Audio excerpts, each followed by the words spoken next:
What is the purpose of government? Imagine a time before kings, presidents, or prime ministers, before the formation of society and civilization. This is what philosophers call a state of nature.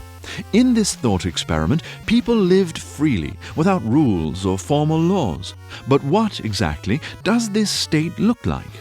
For 17th century philosopher Thomas Hobbes, the state of nature is a war of all against all.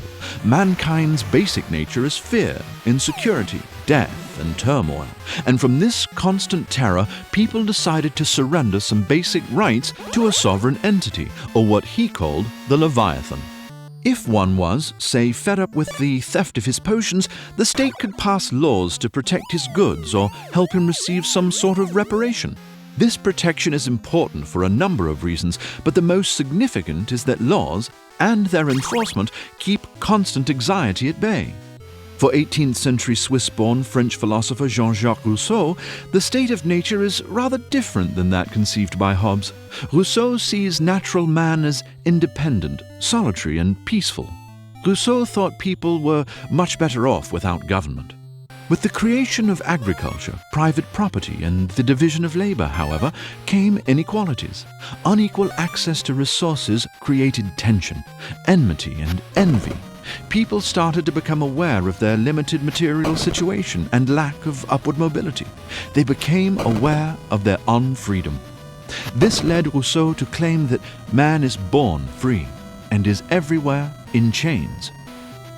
While both philosophers describe the state of nature as a sort of beastly existence absent any morality, they disagree on some fundamentals.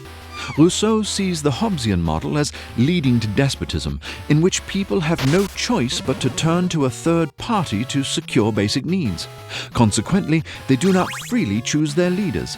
Rousseau argues that rather than choosing leaders out of fear, people choose to give up some power and rights, at least so that citizens can be equal. Rousseau dictated that decisions ought to be made for the sake of everyone, instead of a few.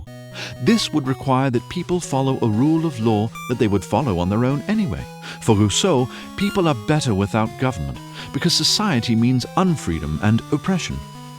Whether out of fear or for the sake of equality, the consent to be ruled is called the social contract. So, listeners, I ask, who has it right? Do people need to be kept in line, or should they remain free to do as they wish?